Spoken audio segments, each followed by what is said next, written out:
एक गांव में एक किसान रहता था।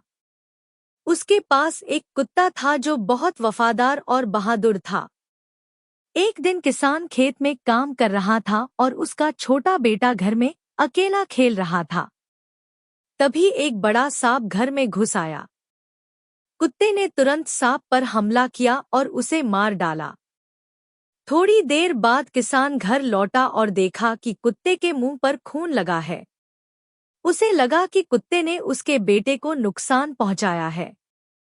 गुस्से में किसान ने डंडा उठाकर कुत्ते को मार दिया। लेकिन जब वह अंदर गया तो देखा कि उसका बेटा सुरक्षित खेल रहा है और पास में मरा हुआ सांप पड़ा है। किसान पछताकर रोने लगा, लेकिन अब बहुत देर हो चुकी थी। ऐसे छोटी छोटी स्टोरी रोज देखने के लिए मेरा चैनल सब्सक्राइब करें।